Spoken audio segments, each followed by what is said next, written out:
زید بن سعانہ نامی ایک یہودی تھا جس کو حضور نے قرض دینا تھا۔ آقا کریم علیہ الصلوۃ والسلام دو جہاں کے مالک ہیں، لیکن حضور کا فقر اختیاری تھا۔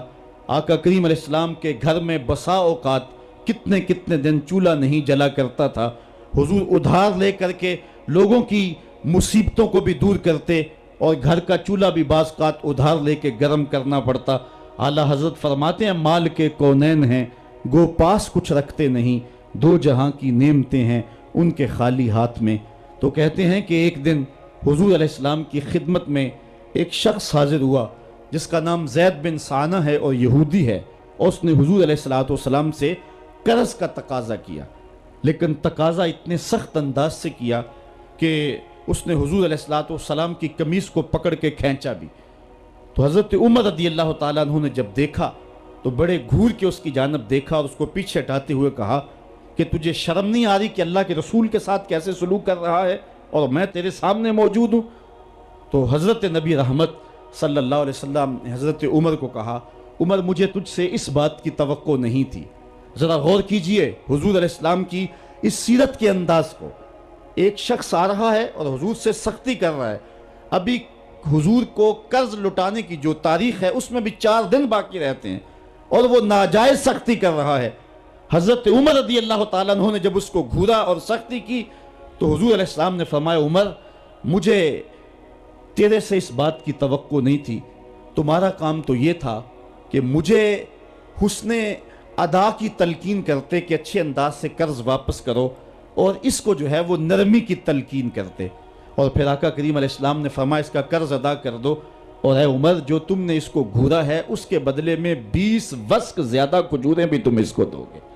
تو زید بن سعانہ نے جب حضور علیہ السلام کی اس سیرت اور اس کردار کو دیکھا، اور حضرت عمر رضی اللہ تعالیٰ عنہ 20 وسق اس کو کھجوریں دے رہے تھے، تو اس نے حضرت عمر کو بتایا کہ میں یہودی ہوں اور میں نے تورات کے اندر نبی آخر الزماں کی شان اور عظمتوں کے بیان کو پڑھا ہے، یہ بات ابھی رہ گئی تھی، باقی ساری نشانیاں میں نے حضور میں دیکھ لی تھی، اب یہ نشانی رہ گئی تھی، آج میں نے یہ بھی دیکھ لی، اور پھر وہ حضور کی خدمت میں حاضر ہو کر اسلام کے دائرے میں داخل ہو کر حضور کا عبدی غلام بن۔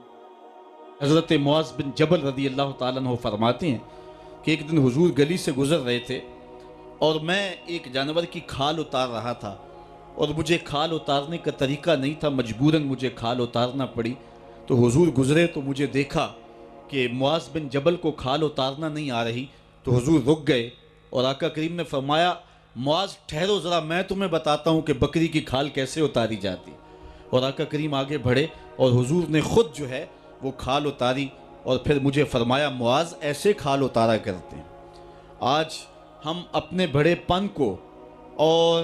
اپنی عظمت کو اس انداز سے لوگوں کے سامنے رکھنا چاہتے ہیں کہ ہم جو ہے وہ ٹشو کا ایک ٹکڑا بھی نہیں پکڑ سکتے، اور وہ بھی پکڑانے کے لیے ہمارے پاس ایک خادم موجود ہوتا ہے،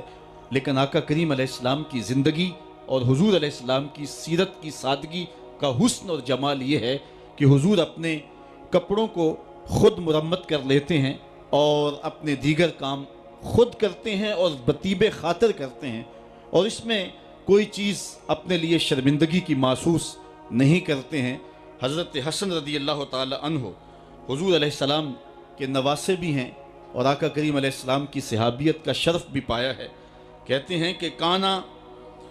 یجلس علی الارض، حضور علیہ السلام کی سیرت یہ ہے کہ حضور زمین پہ بیٹھ جاتے تھے، زمین پر بیٹھنے میں حضور شرمندگی محسوس نہیں کیا کرتے تھے، اس کو اپنے سٹیٹس کے خلاف نہیں سمجھا کرتے تھے، زمین کے اوپر حضور بیٹھ جایا کرتے تھے، اور فرماتے ہیں وَيَطْعَمُ، اور زمین کے اوپر بیٹھ کر کے حضور علیہ السلام کھانا تناول فرمایا کرتے تھے۔ حضور کی عادت یہ تھی کہ آقا کریم جب بھی کھانا کھاتے تو حضور جھک کر کے کھانا کھاتے۔ فرماتے ہیں کہ میرے پاس ایک فرشتہ آیا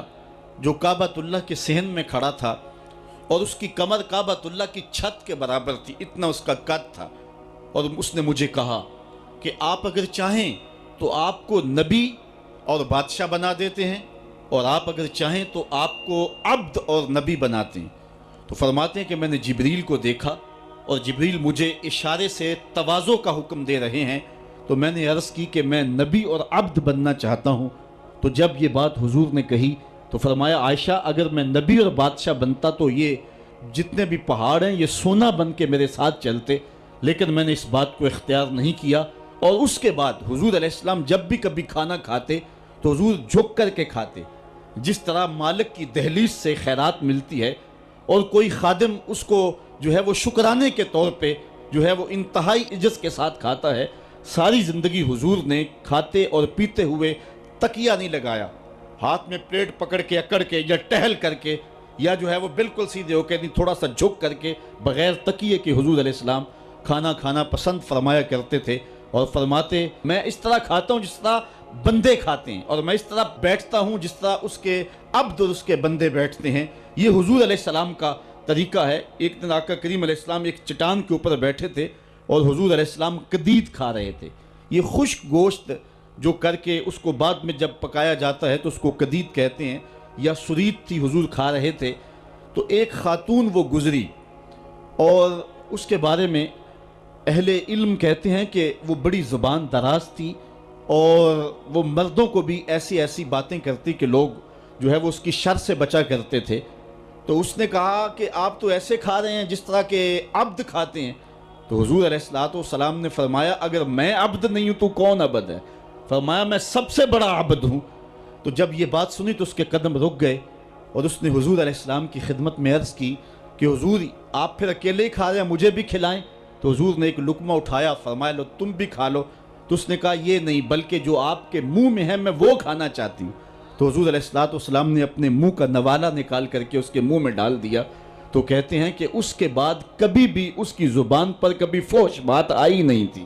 حضور کے جوٹے کی وہ برکت تھی اور اس کا وہ فیضان تھا کہ اس کے اندر ایسی روشنی ہو گئی۔ پہلے وہ سخت لعان تھی، گالیاں دینے والی تھی اور فحش گفتگو کرنے والی تھی، لیکن حضور علیہ السلام کے جوٹے کی برکت سے اللہ تعالیٰ جل شانہ نے اس کی زبان کو حسن بھی دے دیا اور جمال بھی عطا فرما دیا۔ تو حضور علیہ السلام کی عادت تھی کہ آقا کریم زمین پہ بیٹھ کے کھاتے، جھک کے کھاتے، فرماتے میں ایسے کھاتا ہوں جس طرح عبد کھاتے ہیں۔ وَيَلْبَسُ الْغَلِيظ، اور آقا کریم علیہ السلام موٹے کپڑے پہنتے تھے، باریک ترین کپڑے پہننے سے حضور نے گریز کیا ہے۔ اور یہ وَيُطِيلُ الصَّلَاةَ، اور حضور کی نماز لمبی ہوا کرتی تھی۔ وَيُقَصِّرُ الْخُطْبَةَ، اور خطبہ حضور مختصر فرمایا کرتے تھے۔ وَلَا يَانِفُ أَن يَمْشِيَ مَعَ الْأَرْمَلَةِ وَالْمِسْكِينِ فَيَقْضِي لَهُ الْحَاجَةَ، اور حضور علیہ السلام اس بات میں کوئی شرمندگی محسوس نہیں کیا کرتے تھے کسی مسکین، کسی لاچار، کسی بیوہ، کسی یتیم اور کسی مسکین کے ساتھ چلیں اور اس کے کام آئیں اور مصیبت میں اس کا دکھ بانٹ دیں اور اس کی حاجت کو حضور پورا فرما دیں۔ یہ حضور علیہ السلام کی سیرت کے وہ روشن پہلو ہیں کہ آقا کریم علیہ السلام کی سیرت زمانے کے سامنے ایسا نور بانٹتی ہے، ایسے اجالے پھیلاتی ہے۔ ایک شخص نے حضور علیہ السلام سے وعدہ کیا کہ آپ یہاں رکیں اور میں ابھی آتا ہوں، تو آقا کریم علیہ السلام اس کے انتظار میں وہاں رکے۔ 3 دن گزر گئے اور وہ نہ آیا، چونکہ حضور وعدہ کر چکے تھے کہ میں تیرے آنے تک یہاں رہوں گا۔ تیسرے دن اس کو جا کے یاد آیا تو وہ واپس پلٹا، تو آقا کریم نے جواب میں صرف اتنی بات کہی، آپ نے فرمایا یا فتیٰ قد شککت علیہ، اے نوجوان تو نے تو مجھ کو مشقت میں ڈال دیا۔